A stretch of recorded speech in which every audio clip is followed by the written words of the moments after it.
Hello friends, let's see some objectives in today's lecture. The first one is match. We have 4 in this and it is the type of soil. So we have to just know the keywords.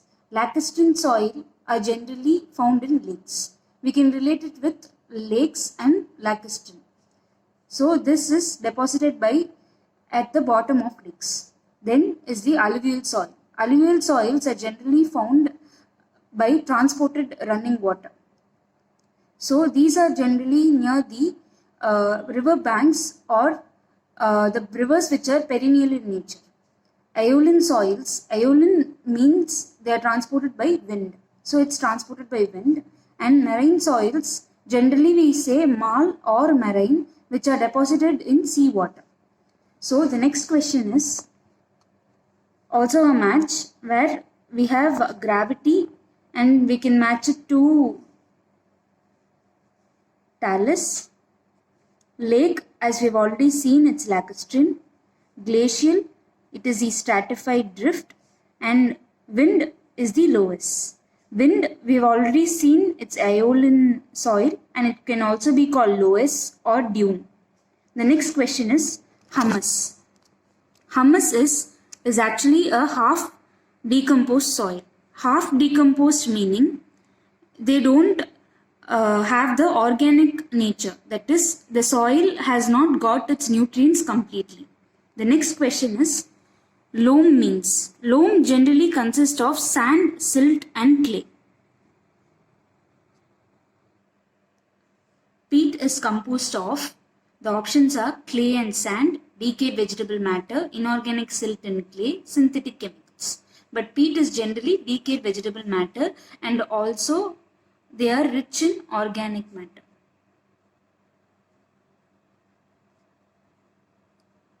So the option is B.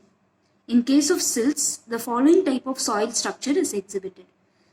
So we have to know whether it is silt or clay. So in silt, it is generally honeycomb structure. We have other structures also, single grain, flocculated, dispersed. But generally flocculated and dispersed is mentioned for the clay. And the next question is the shape of the clay particle. As we have seen above, it has flocculated and dispersed structure, but they are generally flaky in nature. Whereas we have the option as rounded, angular and flaky.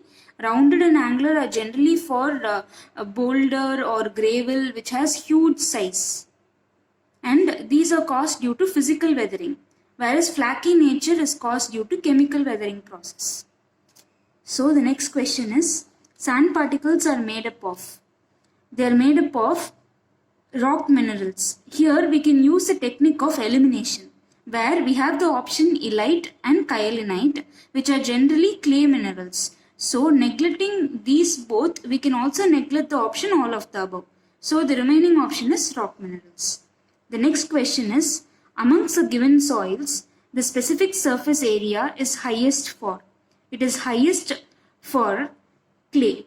That is, in clay we have specific surface area meters square per gram is higher because clay particles are smaller in size and their surface area is also higher as the particles are small in size compared to the larger ones.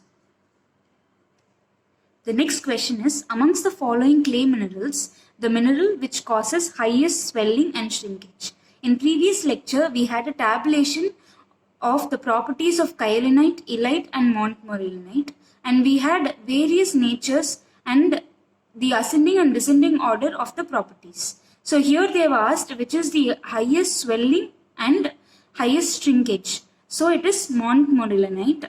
We can arrange it in this order. That is kyalinite, illite, which is less than montmorillonite. The next question is, the correct increasing order of specific surface of given soil is. So as already we have seen, specific surface is nothing but meter square per gram. And it is highest for clay. We have seen, but here we have options silt, sand, colloids and clay. But colloids are lesser in size compared to clay.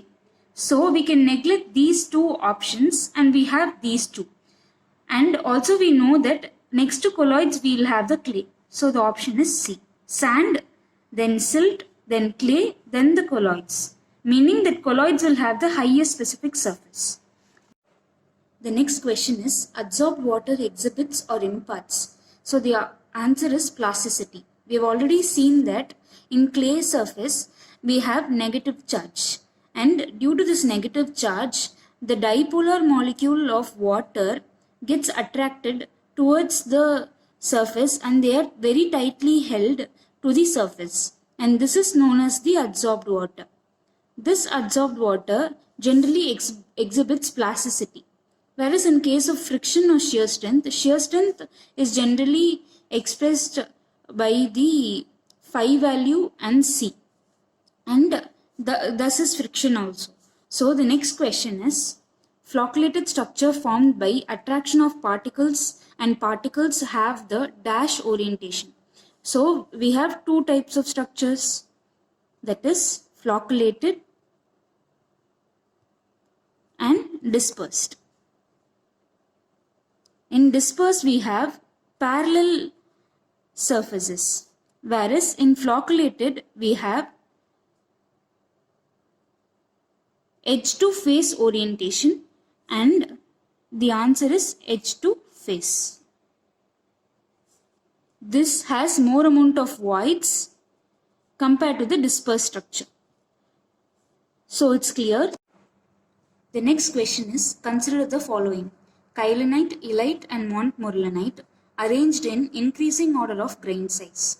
So we have already seen in earlier lecture about the bonding and the structure and also the grain size of these three. And the bonding between the elements of montmorillonite is water bond, that is the weakest bond, and here we have the potassium bond, and in kyelinite we have the strongest bond, that is H+. Whereas the particle size is highest for montmorillonite as the spacing varies from 9.8 angstroms to infinity. So the option will be 3, 2 and 1. It is option A. The next question is, which is the right among the following? Mica is a clay mineral. Rock dust particles of clay size are non-plastic. A particle of kyelinite is electrically charged. So mica is not a clay mineral. We have already seen that illite, kyelinite, montmorillonite are the clay minerals. So this option is wrong. Rock dust particles of the clay size, they are just of the clay size. So they are non-plastic in nature. So this is the right answer. A particle of kyelinite is electrically charged. Since it is kyelinite, a clay mineral, the clay minerals are generally electrically charged, and thus this is also the right answer. And we have come to the end of the objectives. Hope this was very useful for you. We shall also see some questions in the next lecture. If any doubts, you can just leave in the comment section. Thank you.